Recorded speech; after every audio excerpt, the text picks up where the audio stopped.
and read too much exhaustedly. Um, let's see if I can find it.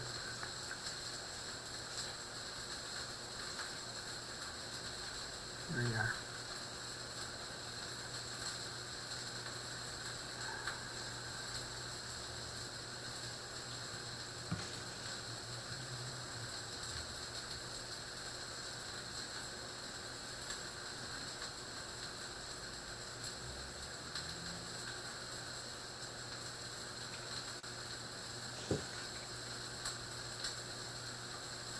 Yeah.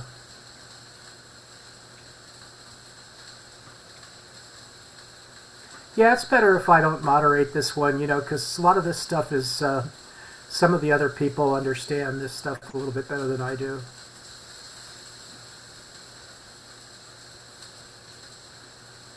Synthetic. So we got past the expansive principles, the synthetic, i.e., expansive principles, and deciding what was synthetic and or not, and what's the value of pure reason. That's what the book is about. So I guess the next section is section 5, maybe. Well, unfortunately, I only went for the lectures, and I find interesting the lecturer's statements there that Kant's position on Newtonian reason involved with Newtonian physics, or that of the natural world, and reason involved with moral agency, he claims, are two very different things and they don't mix. Now, this is interesting in view of the popular projects by some humanists that they are going to find within the Newtonian material world moral agency. Whereas it seems, according to the lecturer, Matt Calico, Kant said, forget it. Wasting your time.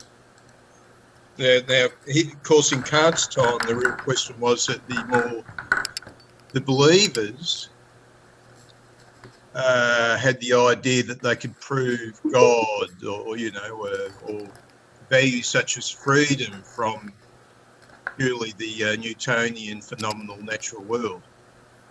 Kant said, forget that. No use going there. So this is interesting. According to this lecture, Kant is talking about we have a divided mind. It's not simple as saying one reason will suit all. Of course, the other famous aspect. With multiple interests. So there's an interest to understand, and then there's desire, which flows automatically. And so he says that moral stuff can't be known with the same grade as theoretical stuff. So the stuff that we know through the senses has a higher grade of certainty than moral truths and moral principles, because those have to be proved sideways. So for him, here it is. We should want to follow the moral law. So we're compelled to follow the epistemic law because our sensations are stitched together according to automatic ways that we have no control over. But we cannot follow the law. So he says we ought to want to follow the moral law. But so the reason we treat others with the universal principle is for those two reasons. The one that's important to the critique is that you can't imagine it. You can't imagine a world where everyone stole, because if they did, there'd be no private property, and so stealing would be impossible. So by can't imagine there, he means literally you can't. The concept of theft evaporates.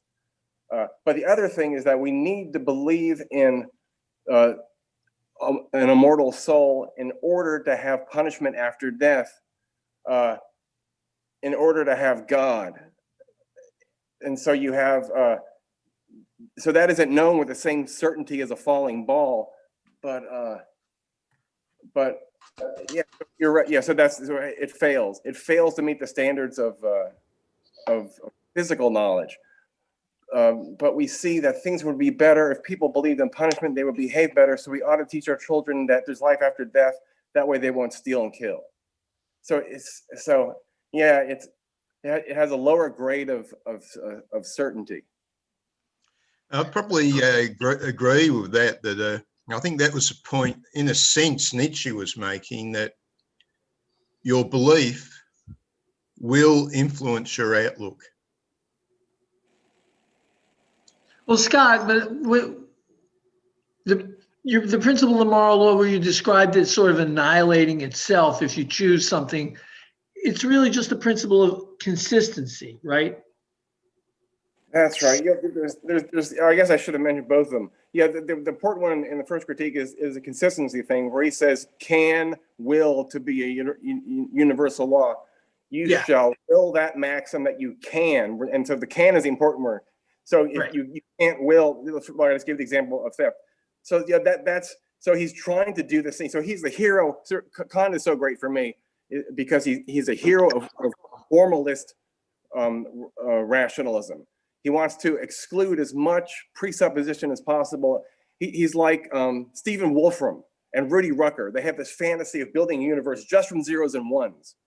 And so that's why Kant followed Hume. Hume said, if we do zeros and ones, then all we know is the analytic truths. And Kant said, I love 0 and 1 so much, but I'm going to make the world follow zeros and ones. So even in morality, he's trying to use the principle of non-contradiction, which is he calls it the supreme principle of all understanding, the supreme principle of human understanding.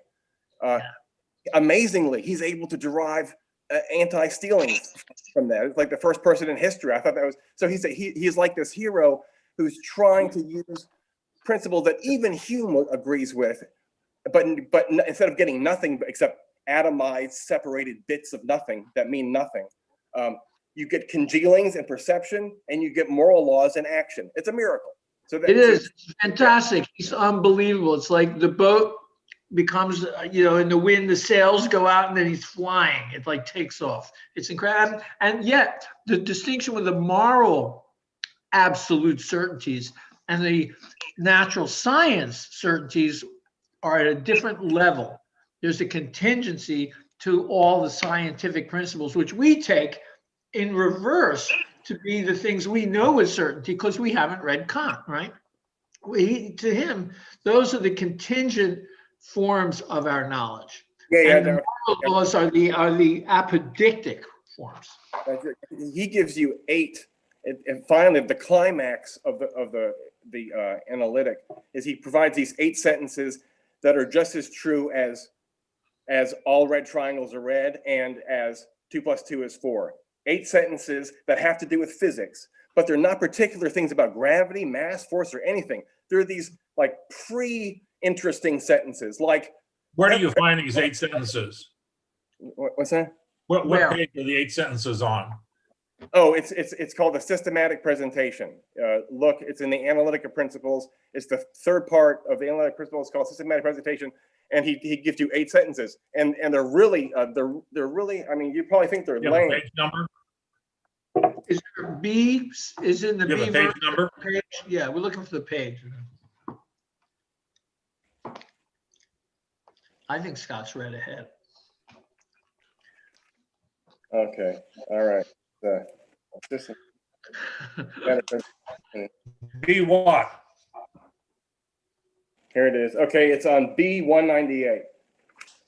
It's a couple pages in there. Here's the first sentence. All intuitions are extensive magnitudes. What does that mean? It means that physical objects, real things, happen to be spatial extensions, which we own because we own geometry, and temporal extensions. They have duration, which we own because we stitch time together too. So that's like, yes, the space and time that we make by line drawing in our imagination is the very same one that physical objects come through. They come through in XY. They come through the Cartesian grid to us. So every physical object has an actual XY, which is, we own XY. We own the Cartesian axis. So that's like, wow. I mean, that explains why geometry works. Why is my ideal triangle matching that external triangle? Because the external one comes through my ideal one. So that's kind of lame. It just says that everything in the physical reality is ingested through a grid of space and time, which is our grid. In fact, our consciousness is being glued together in that very same grid. So it's not other to us. In fact, it's our constitution, because we stitch our egos together in space and time. Everything comes together. And the ego is just the sensations. So when the ego gets unified, all the sensations get unified along with it. The first critique says that the way that sensations get unified is not logical combination. That's what Hume said. That's going to fail. That's like saying the glue of reality is the way that red and triangle get together in red triangle. The way the red triangle together is completely mysterious, as it makes no sense, and it's not informative. The way bachelor and male get together. What does that mean? You can't use that in physics. So Kant is saying the good news is the combination isn't simple. If it was simple, we'd be screwed. But it's complex. And the first thing is space and time get constructed together in you, and hallelujah, sensations come together through that same space-time grid. So that's why your ruler, you can lay your ruler on top of the world, as it were. So that's the first really lame one. And here's another one that's kind of lame. In all appearances, the real, that is an object of sensation, has intensive magnitude. That is a degree, which means I can punch you hard or I can punch you lightly. The amplitude of the light can be high, bright red, or it could be low, dark red. The cinnamon and the chocolate could be strong or weak. So hallelujah, hallelujah. Every adjective that we apply to the physical world has an intensity. In other words, it'll fit somewhere on the y-axis, right? It'll have a velocity, a mass. It'll have a darkness, a smoothness. Every adjective that you can think of actually is a value on a continuum. So that's the second ingredient of making the world mathematical. So the first one is space and time is a number line and a timeline. This new thing is that even properties, qualities are on a line and a continuum. They can be more or less, which is actually quite strange if you think about it. Every adjective that we have really is a particular value on a continuum of possible intensities. So what he's doing is he's showing you how we're ingesting reality into mathematically. Here's the next one. This is really lame. Experience is possible only through the presentation of a necessary connection of perceptions. Right, Okay. that's going to take a long time to develop. Right, in fact, that's so vague because it's actually a heading. So you should actually forget what I said. Here's the real first one. All appearances What's are the A or B reading on that? the B218. 218? Yeah, B218.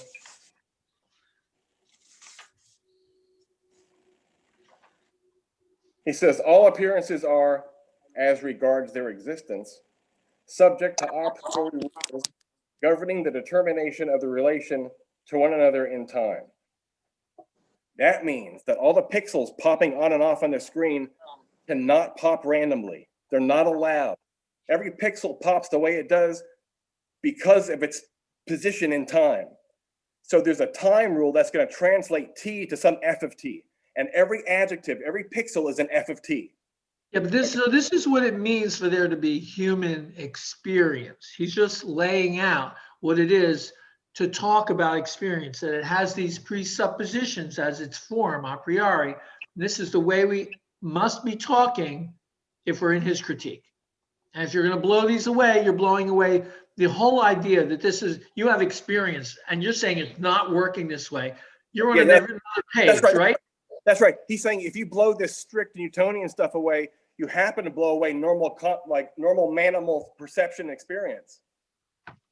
Right. Not that that's true of some noumenal world. This is true of our experience, the experiential world, and this is how we form our entire realm of experience, which is our presence in the physical world as we know it, the real physical world.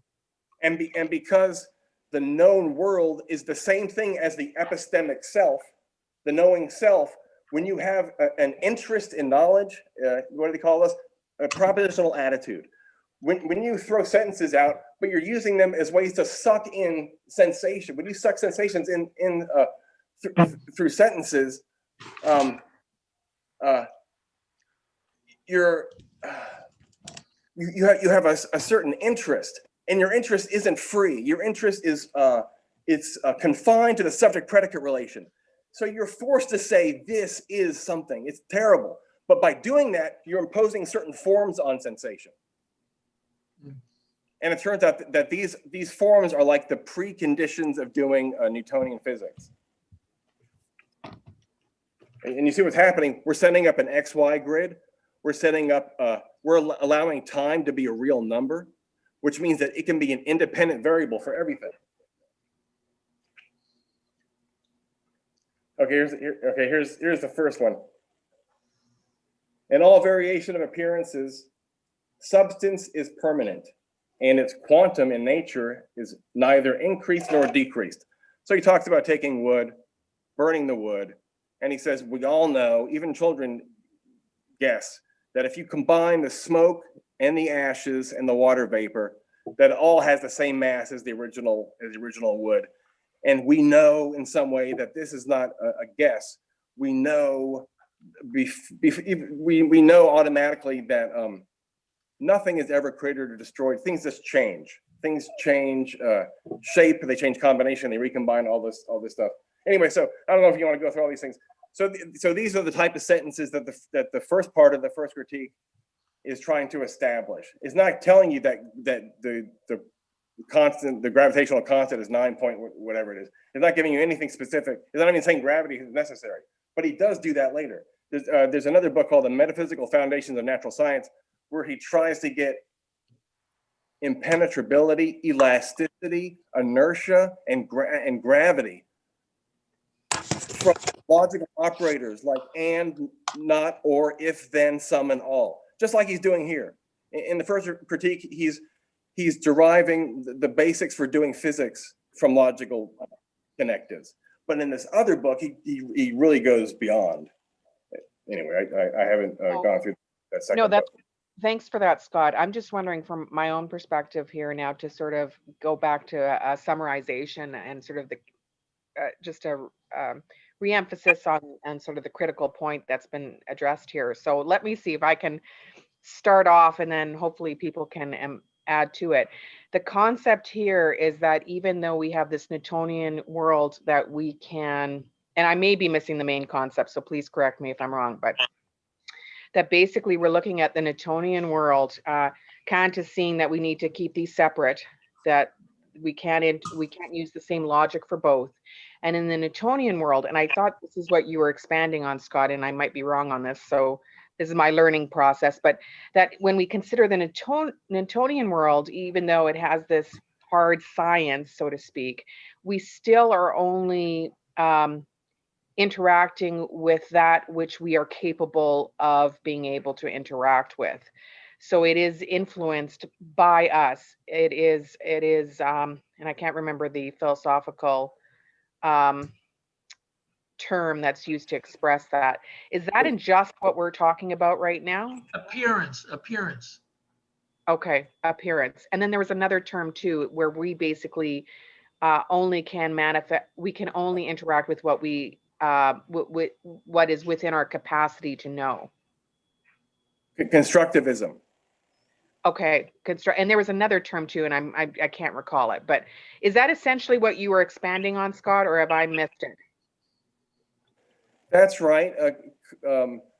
We have there's automatic interests built into our power of knowing, which is aiming outwards into sensation, and because of that, what would be pixels for Hume and for the Buddha also, every sense consciousness is independent from every other.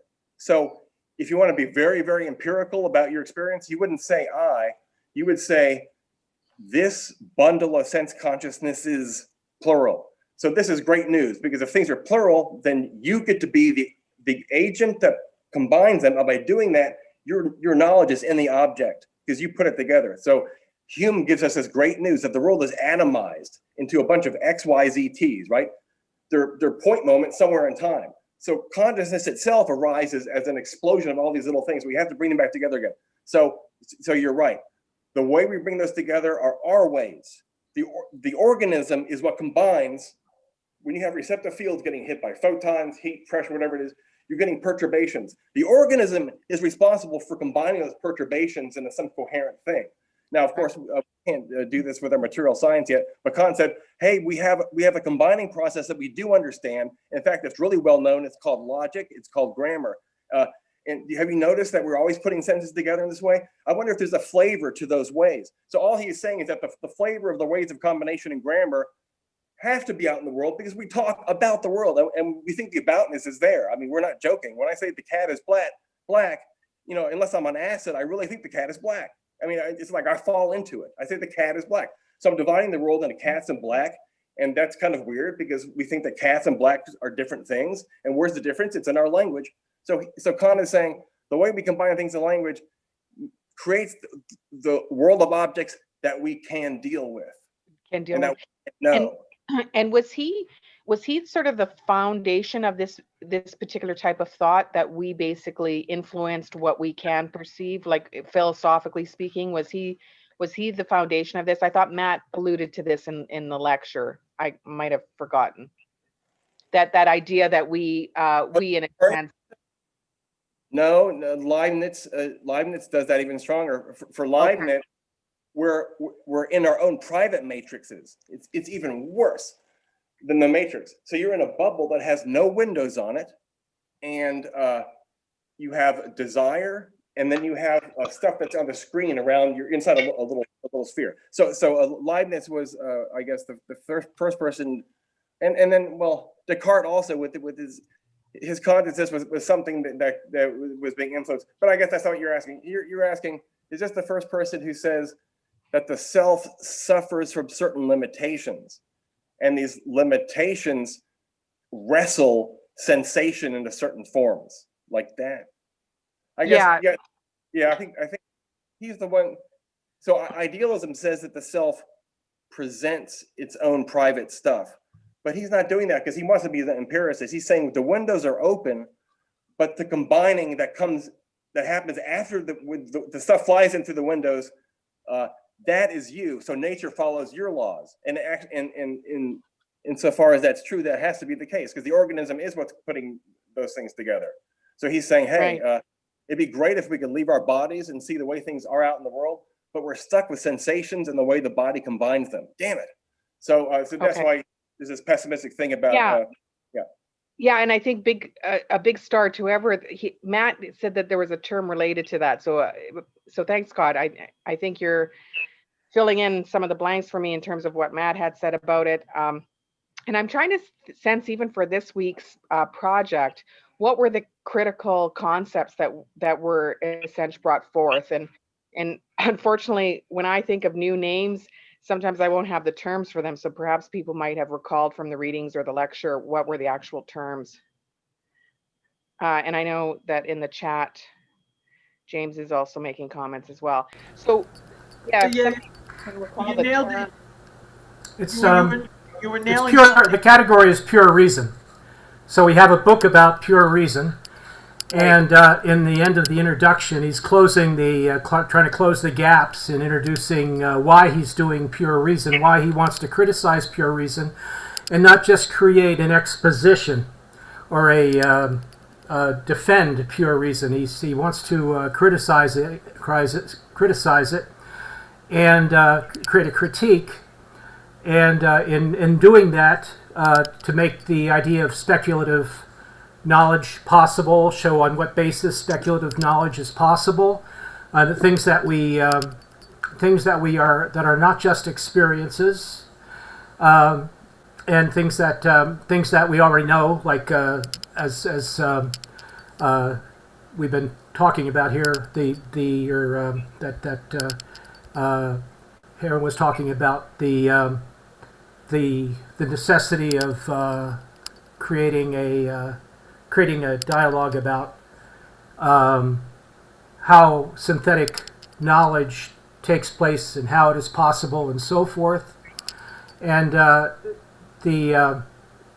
because of the exposure of David Hume. David Hume exposed the fact that experience causes error. In other words, think something is true because of experience, but then you can detect that it's not true. And even you can even create knowledge that is just a guess. It's not really the actual science itself. And of course, Kant has the benefit of supporting Newton in Newton's laws, and saying, well, look, science does have these kind of ability to sort of nail things abstractly using pure reason. So maybe what we need then is a theory of how speculative knowledge comes about. And that's what he tries to do in the book. So that's the critique of pure reason, how it comes about, and what the possible failures could be. So, and also the necessary theories that he believes, not the only theories, but the theories that he believes will substantiate the 18th century man to come forward, and be able to produce more of these valuable scientific principles, more positive philosophy, such as the books he had planned on morality, and so forth. So that's sort of the project I think he's describing generally. And then if anyone else has read the book or read the introduction for the class for this discussion, then they can go into that too. But that's what the contents of the last chapters of the introduction are about. Right. Okay. Because I'm just referring to the lectures from this week too, where Matt was talking about that idea of, and I can't recall the term, but essentially he was talking about how, in a sense, the world conforms to us, and he says not literally, the mountain doesn't shift. Copernican revolution, is that what it was? Shoot, I might have to go back, Scott. Oh, okay. I might have to go back because he was defining it and he gave it a certain term, and it wasn't that one, unfortunately. But Okay. yeah, so you're saying it conforms to us to some degree. I mean, that's definitely the message.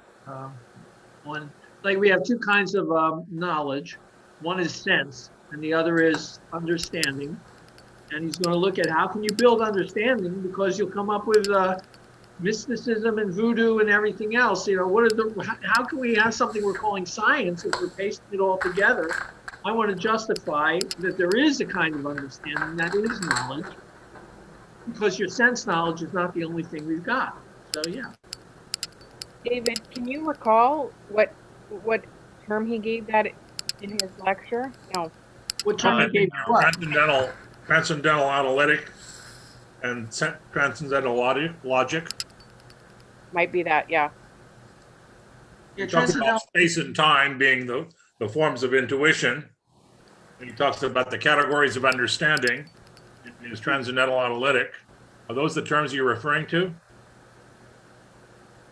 Is that possible, like empirical realism and transcendental idealism? I think that's probably the key in today's conversation. Yeah. Well, the key word transcendental means when you're talking about all the knowledge you have, that's not about objects, it's about your knowing. Yeah, that's why it's a transcendental ideality, not transcendental reality. There's no such a thing as a transcendental reality. We only have a transcendental ideality because it's in your mind, not in the empirical world. I think he uses the term transcendental aesthetic. Transcendental aesthetic deal with the space and the time. Yes. Okay, that's a priori. Okay, versus empirical intuition.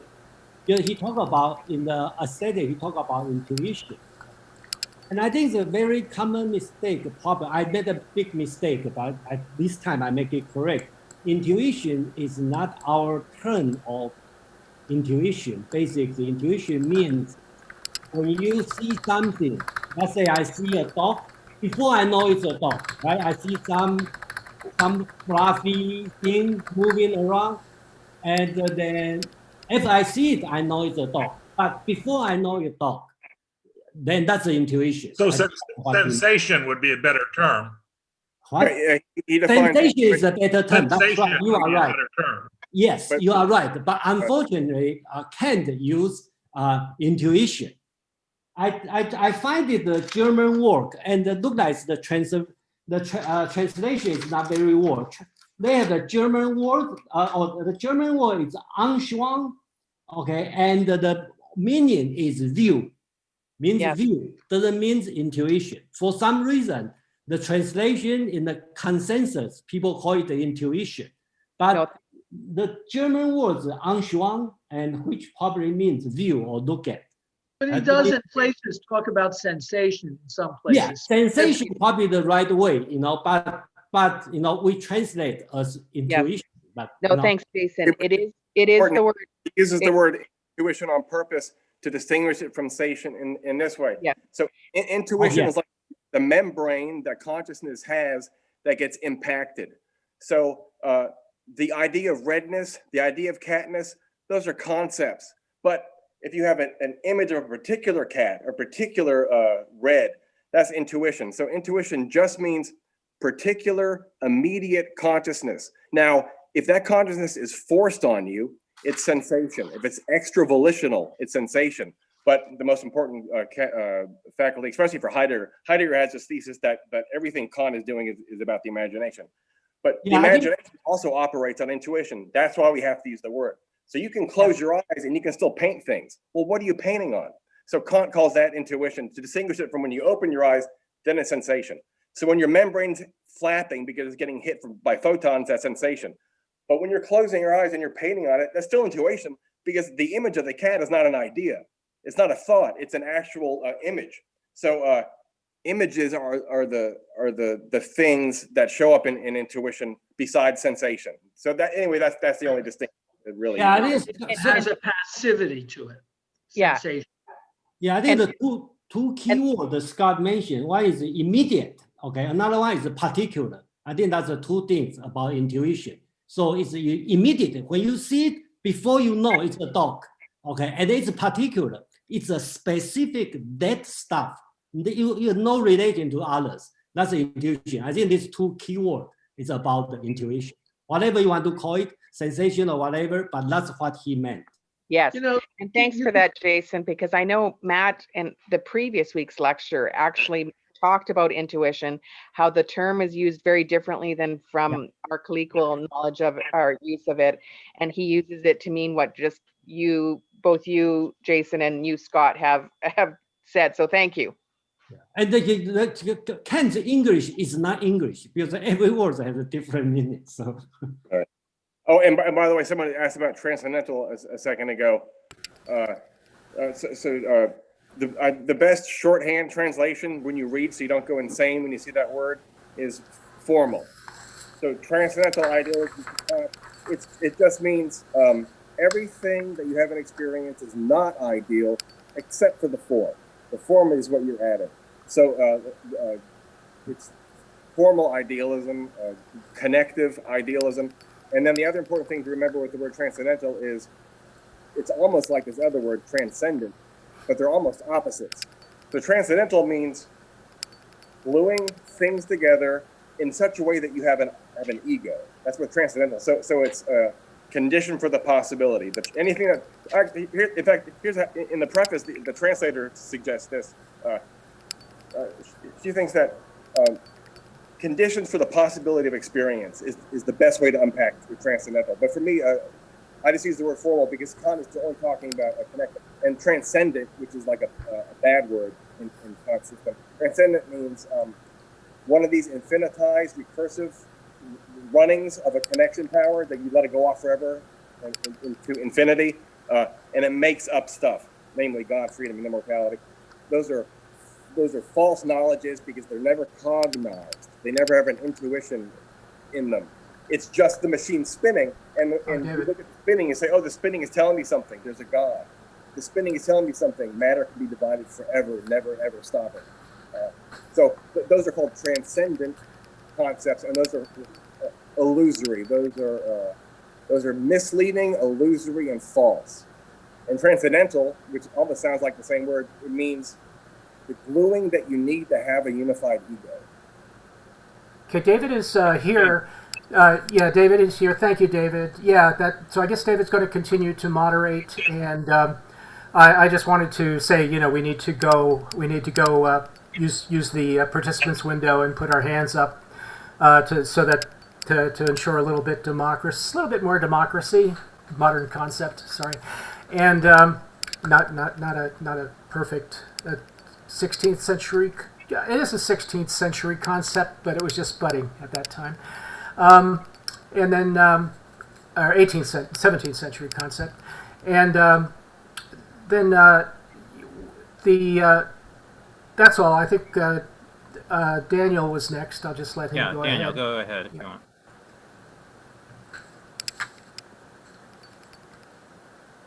So, hi everybody.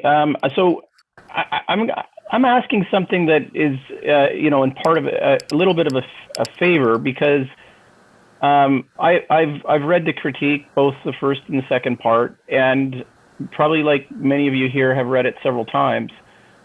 Me, not as many times as some other people, and I can see and feel almost a certain mastery from certain people. So I know we're at a certain point, but I think that we're all interpreters at some point reading the material. And as I'm reading it again, I'd like to just maybe give you guys a little bit of a thought of how I'm approaching this. And so I think that he sets out in the first half with a very well structured account. And I focus heuristically on the idea of structure in the first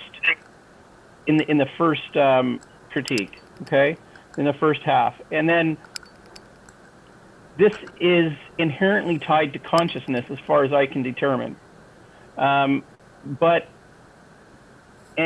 he also argues that the human can't help by asking questions that they can never resolve. So this is problematic for me with Kant. This is a stumbling block that I'm having a hard time getting through, is that there is structure there, but he's arguing again that humans can't help but asking questions that they can never resolve. Okay, so there's my kind of hurdle. Now, the second half, he seems to take up the consequences of the first half. Okay, so I'm reading Kant and I'm thinking, I'm going to get some clarification, and it seems that it never quite comes. Like, what happens to God? What happens, the self and the world, if nothing can really be known about them? And he ends up ultimately arguing that we should all have a belief in them anyways, because it's better for us to believe in them than not to believe in them. And it seems like such a heuristic as if argument for me. And I guess going on a little bit further, and I'll maybe try and get this all out, because it's part of how I'm approaching this book. And if I think that I'm missing something substantially or fundamentally, please do let me know, because then I feel like I'm just committing the same errors. So the second half basically throws into question a lot of the things in the first half, and it's almost like a retraction, it feels like. And is it almost therapeutic, this exercise? I don't know. On these things that can't be settled. Basically, my reading on Kant is very similar to Hegel's, who Hegel kind of accuses Kant of sheer formalism, and Scott just kind of talked about that, the empty abstractions. I mean, I spend a lot of time in Platonic and thought, and I'm kind of like, it's missing that hierarchy of goodness is potentially where I'm going with this. But anyways, I just thought I'd throw that out to you guys because, you know, like, I just don't know if I'm on the right track with reading Kant. You know what I mean? Anybody have a response? James? Yeah, I have. Well, thanks for your erudition. I have a similar kind of reading. I have. I think it helps to have a sense of humor. You know, the fact is that he's getting a lot accomplished. In other words, Kant is starting with David Hume. And I think that's something we have to recognize. We have to start with this kind of like rejection of sensation as a source of knowledge, as a pure source of knowledge, which, by the way, Kant calls intuition. Kant is pretty specific about that.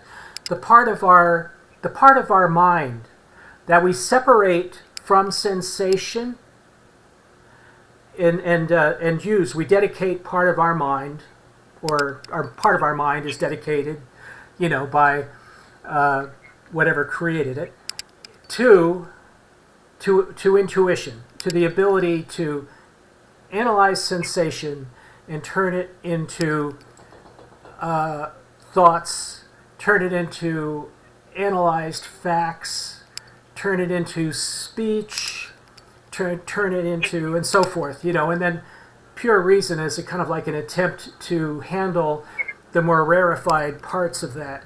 So intuition is actually important in Kant because it is definitely coming from the mind, and he is separating it from understanding, which he sometimes replaces with knowledge. But nevertheless, it's understanding, intuition, sensation. So the intuition is the reflection back from reality to the mind, and for Kant that's very logical. It's logical that we have this stage of cognition that is not the sensation that we cannot trust, but is rather the piece that we take from experience, and then we're capable of analyzing, so and discussing, and so that's I think that's very important to Kant, that there is an intuition. The idea about transcendence that Scott was talking about, transcendence has to include movement. It's not formalism. It has to include movement. That we're getting from one place to another. Where I think Kant, when Kant uses the word transcendence, he means that there's a transcendence of knowledge to pure reason. There is a pure component to thinking. There is pure thinking, in other words. That's what he means by pure reason. And the component of knowledge that translates from intuition to pure reason is actually transcendent. It has to move. We have to move our knowledge from pure speculation with nothing but experience to guide us, which Hume had already proven that it was impossible to go from experience to cognition. So he has to provide the groundwork for proving that pure cognition, or pure cognition, or pure reason, is actually possible now that it has been laid aside by David Hume. So that's the project that he's committing. He also makes a lot of other commitments along the way, such as metaphysical commitments, which you were talking about, Daniel. So, yeah, I mean, thanks for being a deep reader. He is making metaphysical commitments, like to God, to immortality, to freedom. And I don't know why he didn't make one to gold. He could have just eliminated Karl Marx's project completely if he had sort of like taken up gold as one of his metaphysical problems. But the next we have Jason. Kind of funny. I'm sorry, David. Yeah, I'm not the host. No, David. Okay. So I go start. Okay. So first, let me answer Daniel's question, concern about Kant talk about cannot help people cannot help asking a question.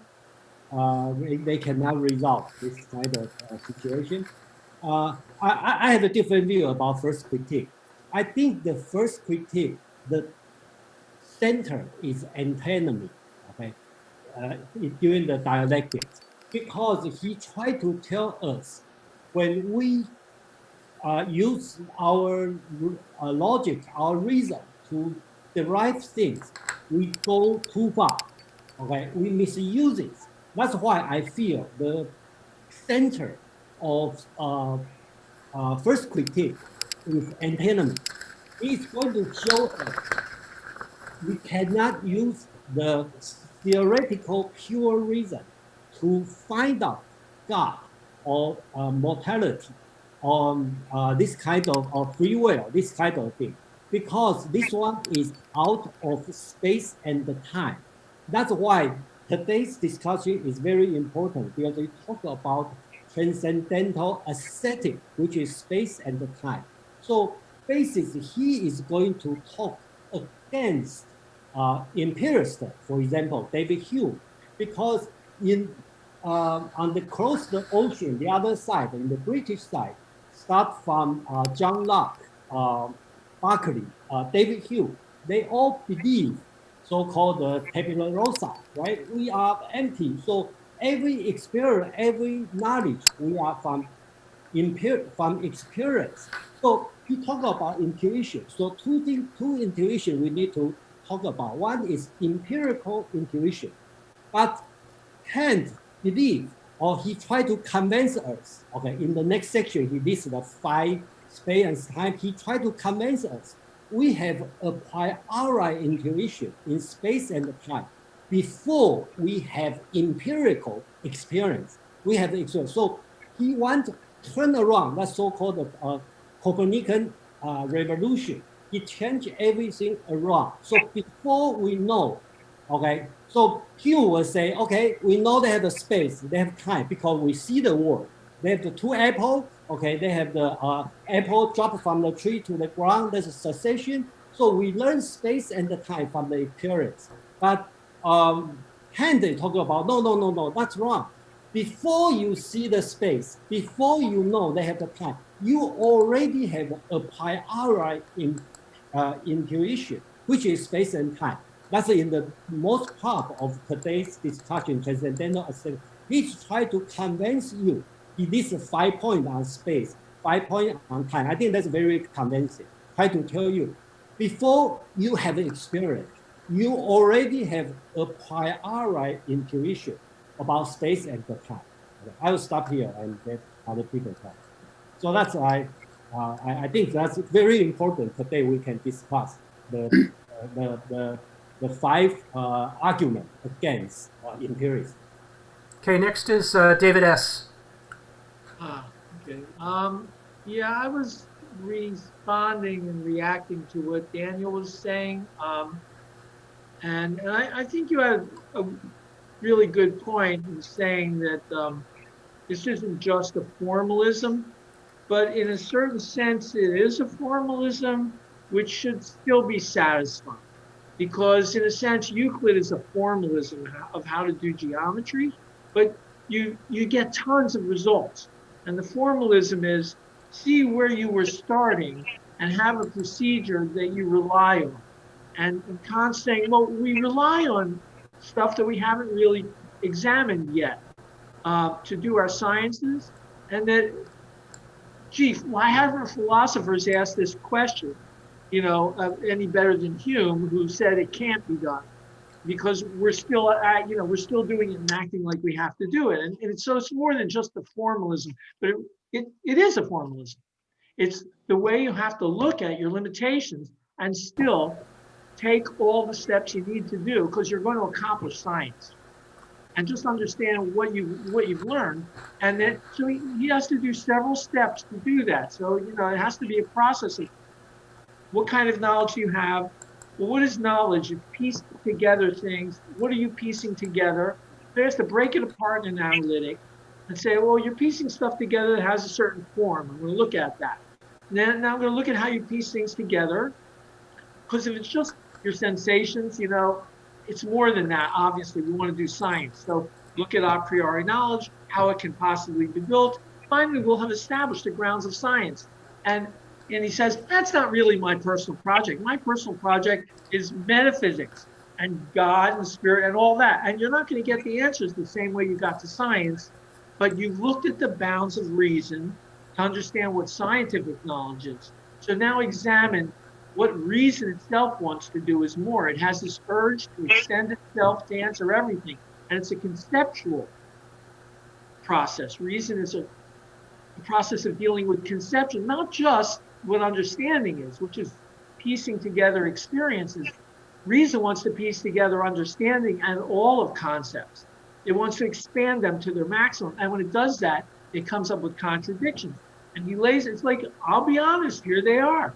Okay, I have to show them to you because you're going to come to these contradictions. And they must be contradictions because they contain things which pretend to refer to experience but cannot. And you'll ask questions that make sense because you're applying your experience to a realm outside of experience. And I'll help you see why that's the case. So you won't do it when we do the metaphysics of the real metaphysical objects, God and spirit and soul. So that you'll have morality to live with. And that will give you faith. And it's purely reason. You have to because it's reason, and this is how objectivity works. That's like, that can't fit in one critique. I can't wait. Scott is next. Okay, I was gonna. I think Daniel asked a question. I was looking for feedback a while ago. Yes, the second part is disappointing. So part of it, Kant wants us to recognize that mathematical and physical truth really is a higher grade than religious truth. For this reason, you can mean God doesn't exist. You can intend the sentence and actually fulfill the act of judgment, but you can't do that with these other things. So that's actually true. So there's something special about sentences that can't be met, that whose negations can't be met. So when you say not the sentence, your head explodes, which means that you have to say yes, and that's a necessary truth. So immortality, God, and freedom, they have lots of things going for them. But what they don't have going for them is they could be false at the level of could that science and math and logic operate on. Those are the good three: logic, math, and science. And it occurred to me that the reason Kant is comfortable with this is because he's a pietist, and there's this faith component in Christianity, and sometimes it's almost like, because I mean there was real persecutions going on, so they had to do these weird inversions, and one inversion is like the superiority of faith to knowledge. So it's good that when people see the cat is on the mat, but it's great when someone sees the pink elephant on the mat, because that means they really, really have a power of belief, and that pleases Yahweh. I mean, remember, Yahweh's the first God to see that he's parasitic. He needs people to believe in him, and there's a belief component in Judaism you'll find anywhere else in the world. So he's a pietist, and so these are like Quakers, and they're like mystic, like Christian mystics. And so maybe he was so nourished by his non-epistemic, Sartre calls it non-thetic. There's no subject-object relation going on. There's no epistemic. When you know, and Kant is the master of this, when you know something, you're actually reinforcing yourself as separate from the thing that you know.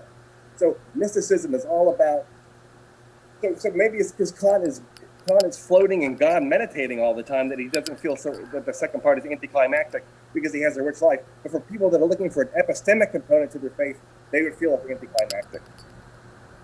David Jackson.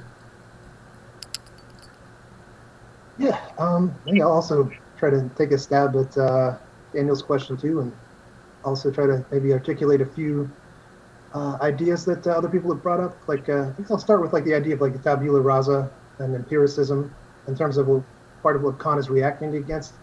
And I think that one of the ideas that we spent a lot of time on kind of is sort of the foundation to like the whole text. I mean, you can, in a simplified way, which is probably the extent to which I understand it. I don't think I have a really thorough grasp of the text. It's been a long time since I read Critique of Pure Reason, but the synthetic a priori, I think, is basically the thesis opposed to the tabula rasa thesis. Like, we have we have these knowledge, these concepts, these modes of intuition that are necessary in order for us to have the kind of experience that we have. Before we can have any kind of experience at all, like both time and space and categories of the understanding, which we'll introduce later, these are things that actually have content that our mind brings to the world in order for us to have the kind of knowledge and experience that we do of the world. And that's also like what transcendental refers to. Like transcendental is basically, like Scott articulated, like it's the conditions, the necessary preconditions of possibility for the kind of knowledge that we have, the kind of understanding that we have. So transcendental could be seen to refer to the a priori knowledge, primarily like the synthetic a priori knowledge that we have. And the transcendental aesthetic, like they're basically, like we've seen this in the introduction, like I guess there are basically two sort of modes. There's basically like sensation and understanding are kind of the two sort of headings under which like we both experience and know things. And I guess this sort of hypothesis of the synthetic a priori is going to be what shows how it's possible that we know the things we know, which are primarily like math and science. Because this is real knowledge that we have, especially in Kant's time. It seems very like a very solid foundation. But then at the same time, it's also going to show like where the metaphysical questions that we have, where it comes from, and why it's impossible for us to really be able to answer them.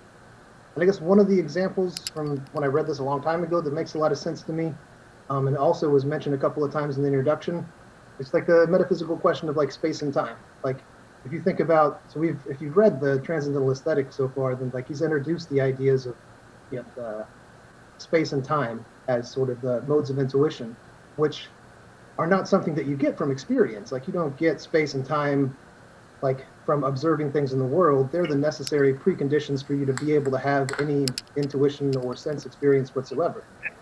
And so when you try to turn those things on themselves, they produce these antinomies, these things that like two opposites that can't possibly be true. So you think about space, like, oh, does space have an end? Like, well, I mean, it can't go on forever. That seems inconceivable. But if it has an end, what is there? It's like a wall that you run into and you can't go any further. And the same thing with time and the infinite regress of time. So I guess that's one thing that's a clear example to me of like how this synthetic a priori of space and time it's what makes mathematical knowledge possible, according to Kant. It's integral and it's one of the key foundations for what makes scientific knowledge possible. But at the same time, it's what produces this question of this metaphysical question, which philosophers pretend to try to answer, but really there isn't an answer because it's not applied, maybe not applied to space and time, but it's basically like it's try to turn that on itself. And these a priori things are the things which make knowledge possible, but they can't really determine themselves. So you get these sort of contradictions that don't really have answers. Thank you, David. Next is Jason. Yes, just continue what David Jackson talked about space and time. And I feel the Kant's argument is very convincing, right? At least I feel this way because in the empiricism's idea of space and time is like you see two apples over there, okay, and you know that's the two apples, so you learn that's the space, okay, that's the empiricism. You know that's the distance, okay, between two apples, so you learn that's the space. But the Kant's answer is no. Before you do that, you already have an idea of the space, a priori intuition of space, because you know apple, right? Apple is not in you have inner feeling and outer external feeling. You know apple is not you, that's the space. So you know the distance, the distant concept of distance is a space. So he provide on and on 5 arguments, okay, and David just already mentioned one is in unlimited space, right? Because for example, if I think about my space and David think about his own space, but they cannot have 2 space. It must be 1 space. So space cannot be empirical. It must have a priori space. So I think Kant's argument on the space and on time against empiricism is quite convincing. And I think I really enjoy to read this argument. And another thing is I think a lot of people, including James, David S., and Scott, also Scott tried to explain the transcendent and the transcendental, the different. I think everybody have a different understanding, but my understanding is transcendent is opposite to the so-called, I think Kant call it immanent knowledge, right? So if you experience no matter what you do, whatever you learn, that's your immanent knowledge, okay? And the people try to go beyond, and you go beyond your experience or your existing knowledge, or you call the immanent knowledge. That's transcendent, okay? But when we go beyond, there's many ways to go beyond, right? You can imagine, you can base on faith, you can base on guess, you can toss a dice to say, okay, it must be this way, right? Because I see the lottery number is always an odd number, never been an even number, so I can predict next lottery number is something. That's kind of transcendent, okay? And the Kant here is talking about we constantly misuse the transcendent. So he proposed to examine as a critique, as a transcendental with L. That's a priori synthetic.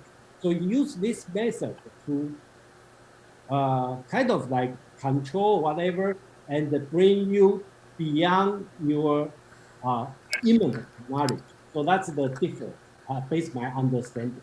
Yeah, okay, Jason, I thought that was the reason that it was Kant saying that there's a reason why that this is why immanent knowledge is not necessary.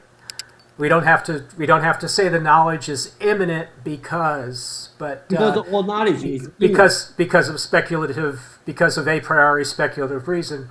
But that's I'll leave that just in that's just agree to disagree as far as I'm concerned, since I only read it 5 times. Daniel's next. Daniel, unmute yourself. So what is? I mean, I have no. I can't. I have no choice in the matter but to apply current knowledge against current readings of Kant. Right? We can apply or we can imagine what it was like when he wrote this in response, to a Newtonian science. We can understand that, right? We can understand that apology and dare I say synthesis. It doesn't really matter, but we can understand that. Another aspect is that you take the concepts that you know now, that we know now, in terms of and where I'm going with this is a priori knowledge. Okay, so I'm going to say that there's senses that our physiology is senses beyond the major 5, right? So a sense of balance, a sense of space, a sense of I was trying to look for it. I read it in a Steven Pinker book at one particular time, and there's several, I guess,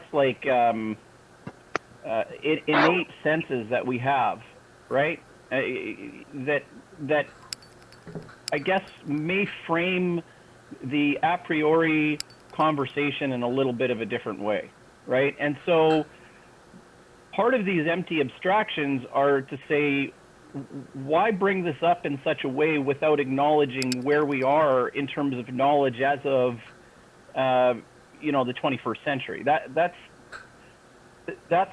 a big question mark in my head as well, right? I wish I could give you more examples, but the idea is that there are senses that we have that are prior to our conscious sense perceptions. There are senses that we have identified, and they weren't identified in Kant's time. So that's something. And then the transcendental part, that piece, I just look at it as abstractions, and then I'm pulled back to Plato in terms of a hierarchy of goodness, and it's ultimately an ethical arrangement, an aesthetic for me of sorts, right? Literally with that word of sorts, and I use that for me as well as kind of a Platonic form, pastiche, if you will. Thank you, Daniel. I have David S. next, I think. Scott, it looks like the hands are not sorting this week. It looks like your hand is always up, Scott. So I'm gonna call on David because I saw his. It's up before Daniel. That's okay. I think Scott was up for you. Go ahead, Scott. I will defer. All right, James.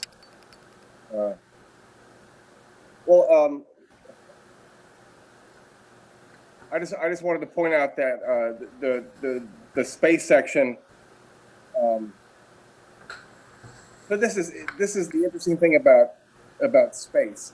So Kant says that we only know about an object as much as we put into it. So remember, he's a formalist. He doesn't want to include stuff. He wants that to come in. He just wants to introduce the glue. And he does this with space and time in a really strange way.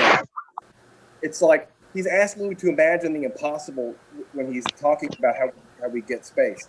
But you'll have to imagine that consciousness arises as like a plurality of spaces that don't yet know that they're positioned. And you have to move a point through space and draw a line. And by doing this, you impart unity on what ought to be just a big matrix of or an array of points. So he thinks there's a difference between an array of points and one space. And he thinks that difference must be contributed by you, otherwise you wouldn't recognize it because we only know that what we secrete. And that the way that we secrete this is by positing a point and then moving it.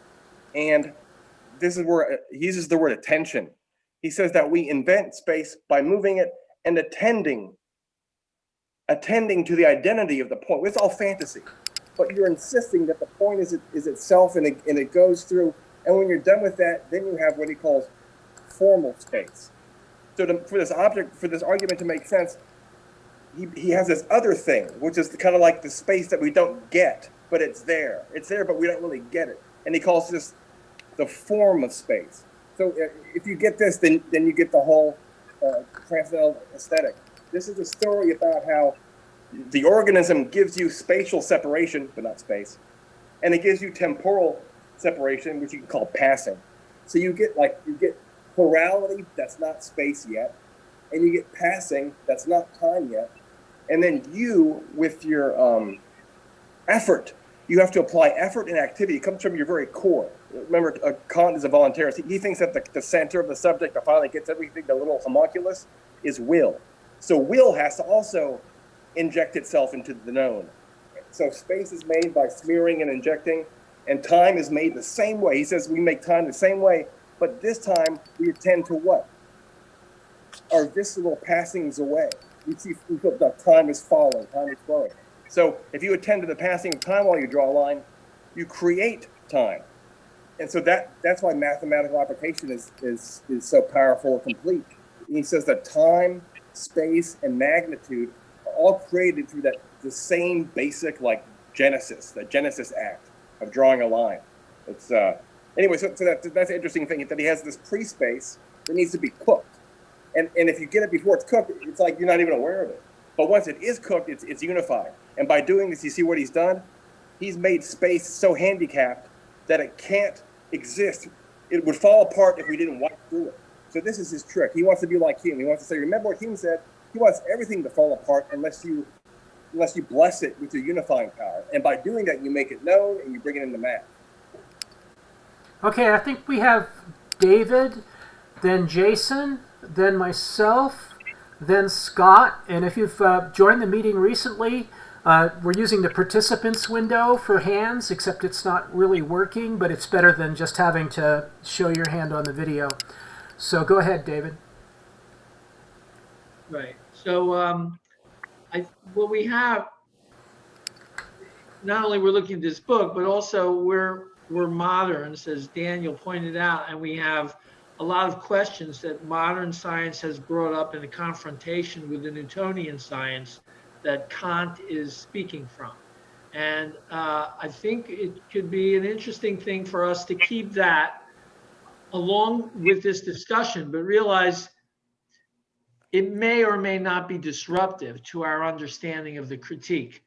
Because if we can't understand the critique, and really have a conviction about Kant's thesis, even in terms of Newtonian science, then I don't think we're prepared to bring it into the antinomies that are introduced with modern science and the modern concepts of space-time, and the difference between what we intuit as the properties of space and what was discovered shortly after, a little while after Kant, the idea of non-Euclidean geometries.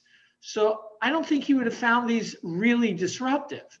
You know, he would have tempered his claims about think Newton, but he really, I don't think it undermines the whole point of the critique, which is which Scott was saying, you know, we're sewing together in some way, all of us, by unifying our spatial experiences into a form that we have an understanding of.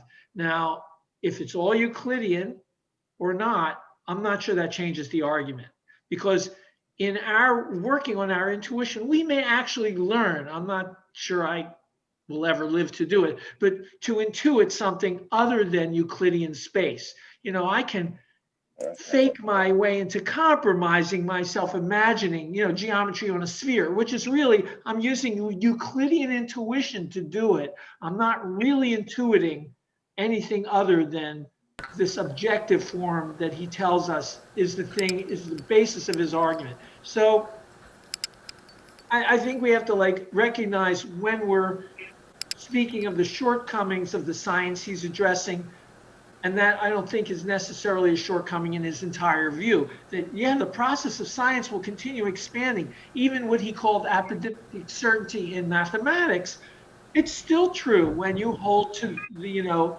the norms of Euclidean space. That is as true as Minkowski, you know, mathematics is true about that space. So we haven't disrupted the kinds of certainty we have in mathematics, really. We just broaden the scope of that kind of knowledge, you know, by saying we can relax certain aspects of our limitations on imagination, and we can even go further than we thought with our own intuition. So that's that thing, and the fact that in parallel with that, I'd also say that what neuroscience teaches us, or what Singer and, you know, what we're learning about the brain, we have other precognitive sensations. Kant heard music. He talks about music. He knows music is something other than a visualization of some intuition in space. And he knows people can intuit music in their minds. He's not addressing that as a scientific question. But if there is a science of music, or of pitch and sound and smell, and a science of emotion, have these really changed the categories of knowledge? Because when we generate judgments, we still generate judgments about universals and talk about necessities. So I'm just saying all that stuff is new and great, and it's grist for the mill. But I'm not sure it undermines where he gets to. I'm going to watch these discussions. Thanks. Okay, I think Jason's next. Yeah, I think I agree with David S. On this, because he probably because when Daniel raised the question about, because not only Daniel, because when my friend know I'm interested in Kant, a lot of people tell me about the modern science. But in my opinion, agree with David S. You know, even the non-Euclidean space, you know, it doesn't undermine Kant's idea of space and time. He probably just have to rework on his example, but his idea is still right. And nothing even like today. Einstein's space and time totally revolutionized Newton's space and time. But it doesn't matter. It's still in the realm of myself belief as transcendental, principle. Kant's theory still work on the Kant. And then, like today, we talk about, I think Kant talk about the priori intuition, which is totally different than our senses, right? Think about if a person born blind, cannot deaf, cannot talk, has no hearing, you know.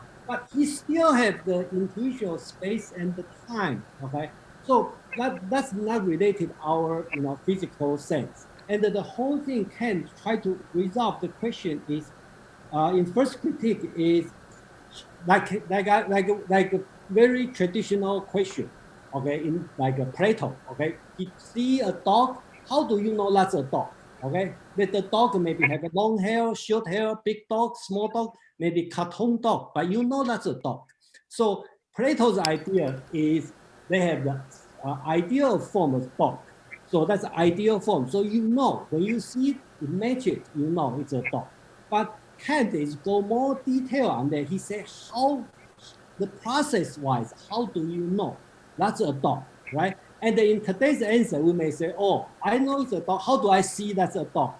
I recognize, or we may say, okay, we have eyeball and we have a nerve. Nerve go to your brain go to your memory, and blah, blah, blah, blah, blah. And then you know that's a dog. But Kant's answer, you still have to answer in the Kant way.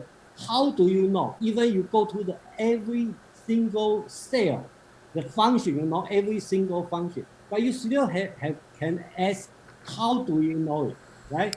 So Kant's answer is we have a priori intuition, okay, space and the time. So we can know it, no matter how much we make progress in science, in biological science, we still need this kind of answer. So that, in my opinion, I always insist Kant's philosophy is very modern. And I'm not saying I 100% agree, but I say the philosophy is very modern and still stand in today's science. So I just wanted to really briefly talk about some of Kant's biases, and I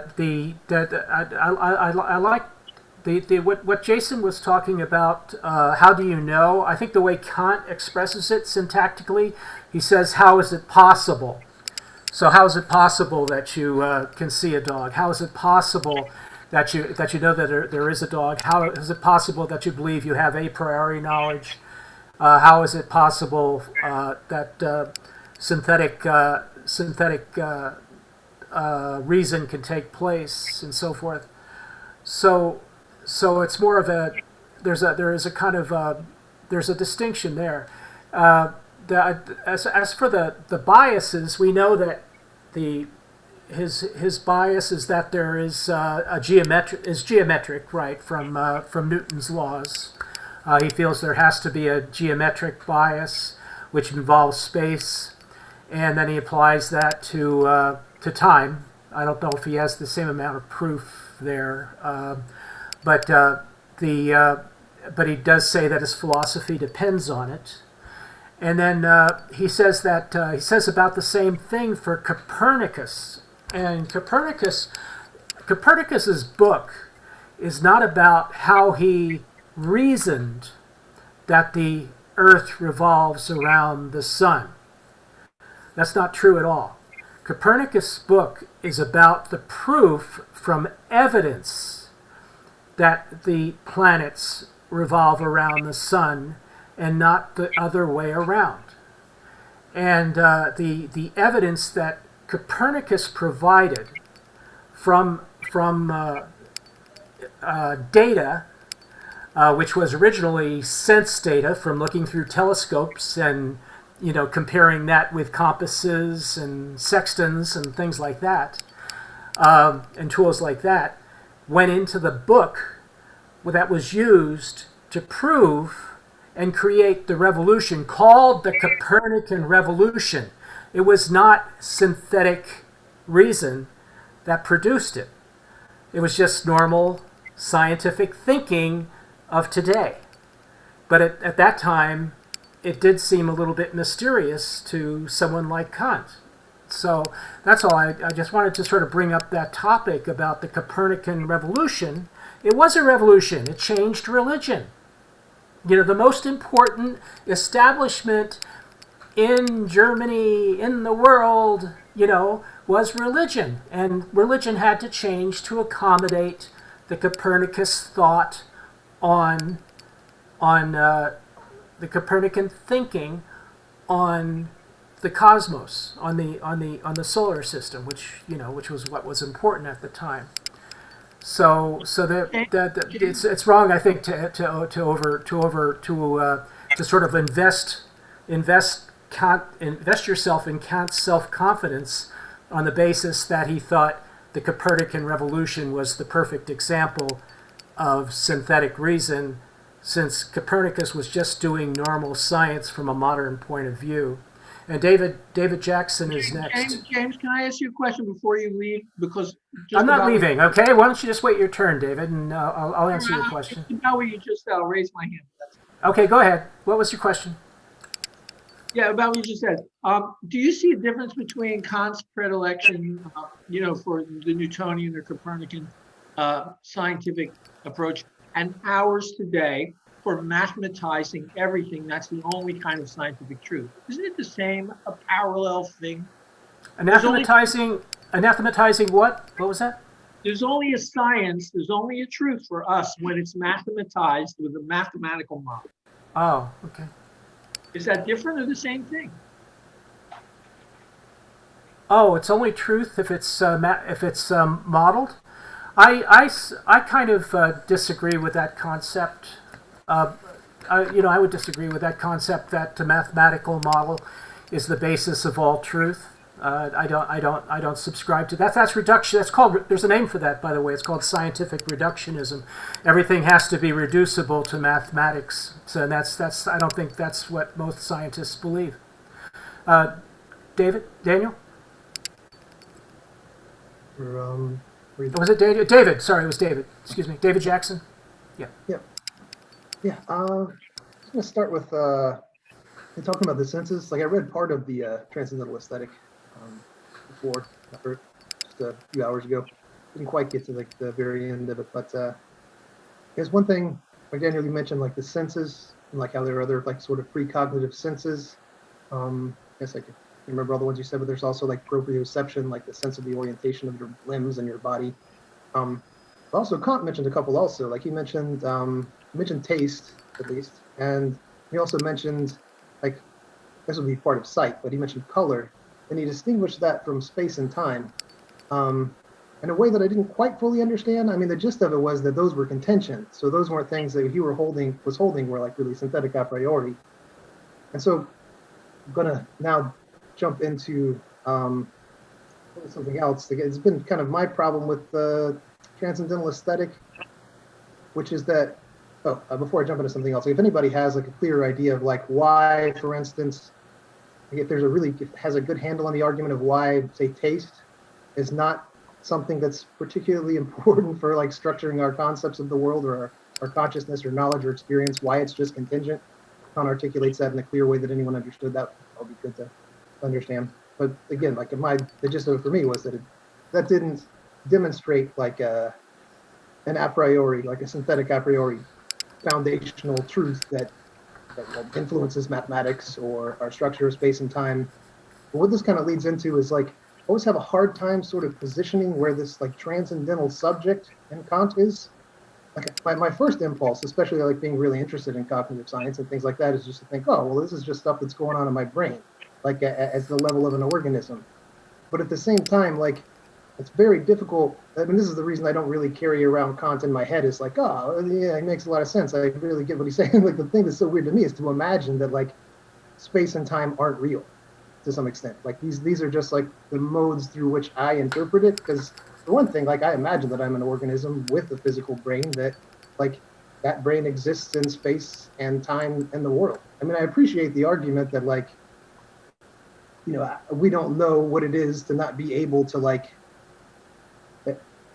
Then Kant says that there is a noumenal world, that there is like a thing in itself, and our modes of intuition, like that. I mean, that's what grounds objectivity. That's why like other people can see the same things that I do, but it doesn't seem like it's like a function of the human brain that applies like these sort of categories of space and time. I just wonder. I mean, Kant doesn't address that. He's not getting into like the physiology of the brain or anything, but I just wonder at what level this like transcendental subject exists, where all these like, particularly like space and time, like it's. I mean, it seems like it's even like before or a higher level than like my ability to like think of myself as an organism with a brain. So I don't know, I haven't really articulated this very clearly, but the unreality of space and time is something that I don't necessarily have a firm argument against Kant for this, but it just seems very unrealistic to me. Like I am an organism in the world. Like I believe space and time is in the world in some way. So it's, I don't really, seems very far-fetched to say, even though there are some benefits to saying like these are synthetic a priori things that we, modes of intuition that we like experience the world through, I kind of think they're actually in the world too. So I don't know if anybody can shed any light on that. I would appreciate it. Yeah, I think the aesthetic argument about taste, is kind of like one that we're likely to be a little bit skeptical about from a modern standpoint. That I think that's a really good example. Next is Scott, and then Jason. So the non-Euclidean reality and the quantum and the relativistic realities, Kant would say, great. Newton is not right nominally. That's what he would say. He would say that the Newtonian science is about phenomena, not about noumena. And even if, like a character in Call of Cthulhu or The Dreams in the Witch House, you did see a non-Euclidean object, it would still be translated or projected onto your XY flat Euclidean space. And when you draw saddles and you draw spheres for Riemannian and spherical spaces, you do so on two-dimensional paper or in a two-dimensional imagination. So Kant he thinks that the noumenal thing really is outside, and we're stuck with the flat XY for our perception. And we're stuck with cognizing macro-sized objects without a telescope. So if you look at a leaf, grammar propels you to think naively that it's the same leaf. As seconds go by, you stupidly think that this is the same leaf. You're forced to by grammar. So, and Kant says that's okay. The leaf, really, we know, we scientists and we people with microscopes know that it's not the same leaf. But he's not talking about that. He's talking about like the necessary hallucination that's forced on you by grammar. So, but there's one exception I'd like to add, and you guys will like this. There's a book called Geometry, Relative Geometry and I think it's called Geometry and Relativity by Rudy Rucker. Anyway, the fourth dimension. It's called Geometry, Relativity, and the Fourth Dimension by Rudy Rucker, who you probably know from science fiction. He promises that if you follow his instructions in that book, that you can visualize a tesseract in actual 4D. So there is a person who's an exception to Kant's rule. His name is Rudy Rucker, and he says that he can visualize 4 dimensions for up to 15 seconds. So the book is called Geometry, Relativity, and the Fourth Dimension. And if you read this book, if you try hard enough, you can break the Kantian hold and visualize actually 4 dimensions, not on an XY grid. And also, James, what was this creative interpretation of the Copernican revolution? Kant's Copernican revolution, he's only saying this. Before Copernicus, we thought that skylights moved.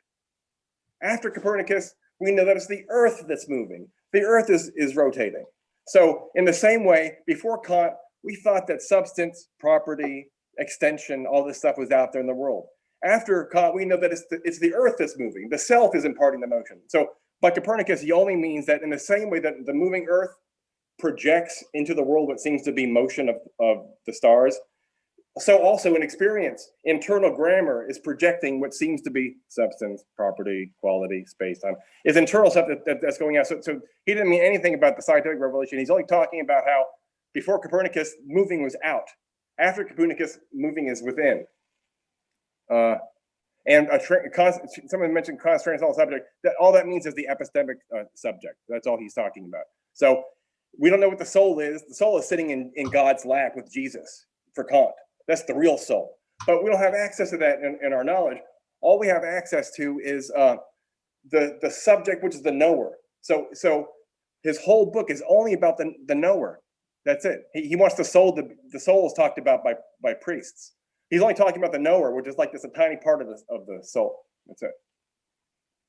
What's the name of the book again? What's the name of the book? Geometry, Geometry, Relativity, and the Fourth Dimension. Oh, by the way, he's such a charming writer. And I think my favorite book of all time is Infinity in the Mind by Rudy Rucker. It is so enjoyable. He does Gödel's theorem in 10 pages, and it's way better than Hofstadter and Gödel Escher Bach. You have to read Infinity in the Mind. It's like it's a miracle. He wrote it when he was like 25. It's the craziest thing. Yeah, Rudy Rucker took a lot of acid, and he's the inventor of cyberpunk. Yeah. Anyway, that's enough. Yeah, I won't talk about that. Rudy Rucker was Hegel's great grandson. That's right. Yeah. He and the guy from Runs to the Austin. family. Yeah, I'm a real fan of Rudy Rucker. Oh, he's such a great writer. I can't recommend him enough. It's really he's so smooth and fun. He has anyway. Yeah. Rudolf von Bittner is his real name. I've read a lot of Rucker. Yeah.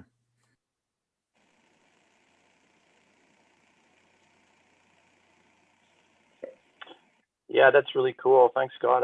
I'm gonna look at that. He's got a website. Pretty. Last time I checked, there's a lot of stuff on there.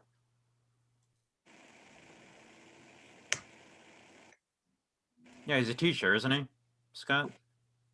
Oh, I don't know about that. Well, yeah, he was in San Diego for a while, and then he quit his job, and he worked for Stephen Wolfram at Wolfram Alpha. Isn't that weird? And Wolfram is really exciting. If you think Kant's formalism is upsetting, you'll have a heart attack when you read Wolfram. He takes the cellular automation thing all the way down. It's like he doesn't even talk about substance. And Rucker talks about this in Infinity of the Mind, the dream of rationalism. I think it's a really good way to get, if you want to understand modern philosophy after Descartes, it's this dream of being able to reduce things to zeros and ones and just use difference. Difference is like the only seed, from the seed of mere difference on off. You can create all this plurality. So Wolfram took this seriously, and so Rucker actually quit his job and worked for him in his computer lab. Oh, by the way, Wolfram wrote the software called Mathematica, which was a big deal, I guess, 20 years ago. Scott, can you see the order of the hands that it's supposed to be in your participants window? Because my participants window doesn't sort this week. It used to sort the by the order, by time, by the order of the time that people put their hands up. The things People generally know when they're next. I would just say David. For me, I think he was next, wasn't he, David? And then David Jackson, David S., Fred. Okay, next is Jason. Maybe it just got sorted. Jason Peng. Yes, I think I agree with Scott about the Copernicus, and I think a lot of comments or a lot of literature talk about Copernicus, Kant, the Copernican revolution.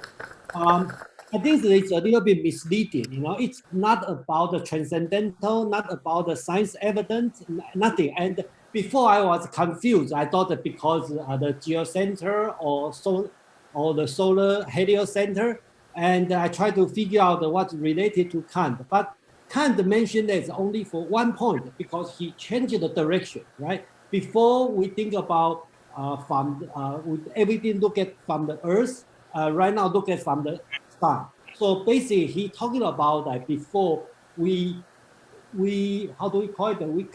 We are conformed to the object, and right now he has object conformed to Earth.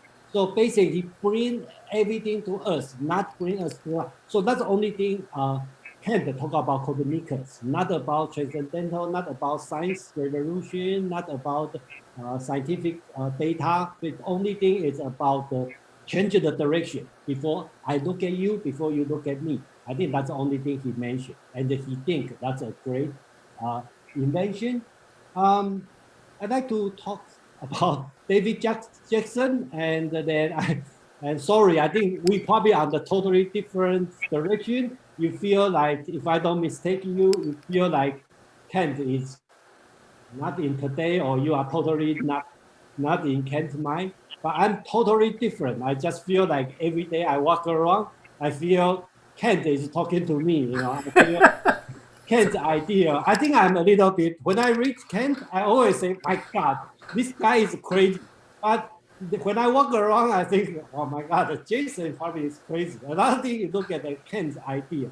So in a way, I'm probably very biased, and I think David S. know we are in another meeting with a different group, and I basically read it every week, and that to the man, my brain probably kind of damaged by Kant. Somebody said that, but anyway, we are in the Kant group, and just have to respond to David Jason. Talk about the color, taste, and Kant is not totally reject empirical. Everything is, he agreed empirical. He, in a way, he said, the, I forget how he used the word. You cannot use pure reason exceed our experience. Okay, if we use it exceed our experience, that's too far. That's he want to limit it. So, for example, you cannot use theoretical pure reason to find out, oh, there's no God, oh, there's no soul. Okay, that's wrong because that's outside our experience. So, in a way, David talk about like space, color, taste. That's empirical. Okay, Kant is not talking about this. He didn't deny it, but he is not talking about this. And again, about David Jackson's question about concern about why a priori is so important and why everything is about a priori. I think at that time his big arch-enemy is David Hume. Okay, because he cannot agree with the empirical. And the reason why, because if things based on your senses, based on your experience, you cannot be universal, right? Because you experience today whether it's hot. Okay, I can say whether it's hot here. I cannot no way to say people in Chicago, in New York, how's the weather there. So everything has to, if you do it based on empirical, there's no way to be universal. But unfortunately, the situation happened is Newton's revolution, right? Newton's law, okay? You don't have to experience, everywhere. You don't have to do it in Japan, don't do it in Korea. You will choose in the case. So he is dealing this kind of dilemma. So that's why, he is making a very difficult challenge and working on a priori transcendental. So in a way, he has to support the theoretical pure reason, but in another way, he has to limit it. You cannot let to abuse or misuse this reason and go beyond our experience, and that's what he tried to achieve. Okay. I just wanted to say real quick. David S. Yeah, Go I don't ahead. think I was very clear when I was talking, but I wasn't confused at all about like the synthetic a priori. Like I definitely are a priori at all, like in why Kant and focuses on that so much. The only thing for me, like, and a lot of Kant makes sense in a lot of ways, but the only thing for me, to put it more succinctly, is like the coming to terms within which way, like the unreality of space and time, like is real for Kant. Like that's the part that is very difficult for me to carry around. Is like that space and time aren't real. It's just kind of how they're the a priori ways, like categories we apply to the world. That's the one thing. Okay, David S. Yeah, I think when you say not real, that you have to kind of temper how that would fit into an assertion that Kant would make, because reality, which has to do with our actual experience in the world, does presuppose space and time. So they have a reality. So again, what is the status of these assertions we're making is what he's telling us. He's challenging us to pay attention to what is contained in your assertion and what part of it is pure, what part of it is really from experience, and how far you've gone from something you can see and experience, right? So, because you're sewing it together. Now, you'd want to start by showing that there is a transcendental ego that's sewing it together, but he doesn't. I don't think he tries to establish the ontological nature of the transcendental ego. The fact is, it's your own evidence of what you are going to think at all times. If you can't connect your own thoughts to your own thoughts, you're not going to be calling them your own thoughts. And if you're going to have two timelines that you're living in, you're not experiencing your own ego in a way that he can talk about. So if this isn't your own evidence of what your thinking is, then this book would not apply to you. So he's calling attention to, well, yeah, all my cognitions do fit this way, and I don't have simultaneous experiences in different places. I don't piece it together. So that way. So he doesn't have to prove, in a certain sense, he finesses you with the form of this argument that you have to be starting here, to be talking this way, and just be careful that your judgments, in other words, your judgments are your propositions, the things you'll assert. And when you put anything into language, that's a proposition. And when you believe something, there's a proposition. So what is it you're believing? Take it apart, find the pieces, and see whether reason led you here beyond where it should be going, or whether it's really something that we can pin down in science, which is understanding that you can falsify with evidence. These are different levels of validation you have to go through depending on what you're asserting. So if it's outside of proving with evidence in the real world, it's metaphysics. If it's inside proving, it's empirical science. And, you know, of course, he has to sew together why you should even believe empirical science. So that's our task in the first book here. And space and time and their objectivity is an immediate question. And how much of it is our form and how much of it is some noumenal thing, which we admit is outside. What is that about? That we don't get to know. Is it going to matter? No, our empirical science is about what we can experience in empirical, you know, intuition, what we can actually have happening in time. So, you know, it's worth a discussion. And I don't think he can get past calling it the form of what we experience. He's not going to tell us what noumenal space and time are. I don't think he's trying to. I mean, it looked comfy back then when Newton had it all worked out to be Euclidean, but that is not essential for Kant's thesis, I don't think. Okay, thanks for posting a link to the book, Scott. I think that'll be helpful to some people, or fun. And I don't have, if anyone wants to talk, because the meeting's over, perhaps. Yeah, I'd like to, I think one thing we haven't mentioned today, I think is quite important, is about the empirical reality and transcendental ideality, right? So I think in Kant's idea is everything happen is a noumenal world, and what we see is appearance. So these two things, okay, things in itself, which is numerous, we have no way to know. And the Newton's law, okay, it's happened. It's actually its appearance, okay, is applied to our appearance. And then that's why the law work. And then, so that's so-called transcendental idea, okay, idealism, ideality. And the numeral world is empirical reality. So these two things are separate. And how does it work in the real world? We don't know.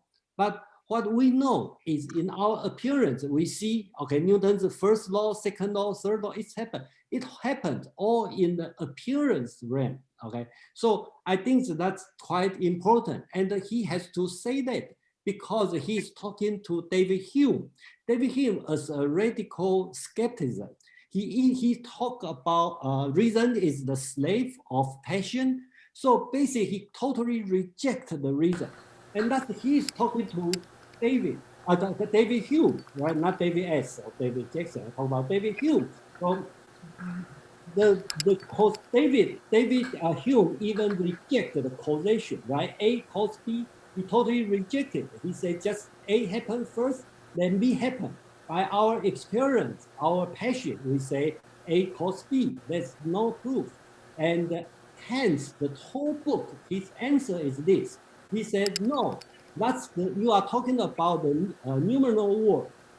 If you look at in your appearance, the phenomenon in your mind, A cause B, that's happened in your mind. Okay, based on your a priori intuition, right? Space and the time, you know A cause B. That's the reason. Okay, you are looking at the wrong thing. You should look at in your appearance, not the thing in the world. I think that's the, to me, I think that's his great idea. I mean, Kant's great idea. And the whole thing he's talking about is talking against David Hume. That's the thing. That's all I want. The other, go ahead.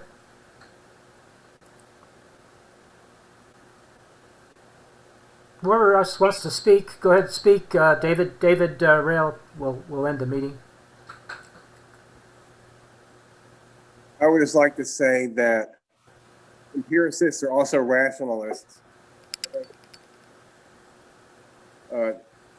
Hume recognizes that the law of non-contradiction has universal applicability, and he thinks that that there are invariant relations that you can't negate, like 2 + 2 is 4, for example. That's his idea of necessary truth. Sometimes people contrast rationalists and empiricists, but all these empiricists agree on so much rationalist goodness. They believe in the principle of non-contradiction.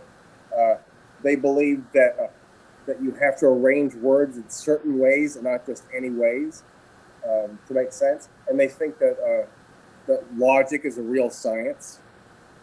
Hume thinks that if A then B, if B then C, then A then C. Really, it's not a hallucination. So the reason, in fact, you could even say that the reason they are empiricists is because they're holding logic to such a high standard, and they're like, this is Parmenides. This is the whole history of philosophy since Parmenides. It's like, oh, look at sensation. You know, Descartes attacks sensation. He has the example of the wax. At the beginning, the wax smells like flowers. It has honey on it. If you taste it, it's sweet. It's hard when you knock on it. You melt it. Every property is changed. So sensation, what a jerk. Sensation would have us believe that it's a new substance. But reason sees behind sensations. It knows that it's the same wax before, during, and after the melting process. So that's a high prioritization of necessary truth, and necessary truth has a special quality. It's relational. So the greatest things, the highest truths are relations. So that's what science is stuck with, isn't it? It's always stuck with external relations and changes. Like Stephen Hawking says, all it gets is like the distances and the changes, and like the way the variables. Like you shift X this way and the Y moves this way. That's all you get is relations. You never get the fire flowing through the equations, is what he calls it. Anyway, so the empiricists, maybe they are empiricists because they love reason so much that they lower the reality grade of the sense world, because it's constantly changing. It doesn't live up to logic. It doesn't live up to identity and necessity. So that's what Hume says. He says there's things that you can rely on, that you know for sure, and then there's everything on the other side of the pixels. You'll never know what it's like, and it's constantly changing. My Parmenides thought the whole world was an illusion, and the ultimate reality is like a perfect sphere, completely soaked with being, and there's no non-being. Change is non-being. What is, what isn't. That's how Parmenides begins. What is, what isn't. So the whole world has to be a crock, because what is isn't, and what isn't is. So don't be too hard on rationalists, because even empiricists are they take their logical relations seriously, and they use them as a standard to demote everything outside of sensation. So anyone want to add a last word? I think rationalists and empiricists have wings and flap around as angels up in the heavens with God. I have an a priori synthesis that next year will be a better year. There you go. Happy New Year, everyone. Happy New Year. Thank you, David. Next year. Next week's is already up, so we'll see you, everybody. Okay. We're All right. Halfway through. Good night, everybody. Next year. Good meeting, everyone.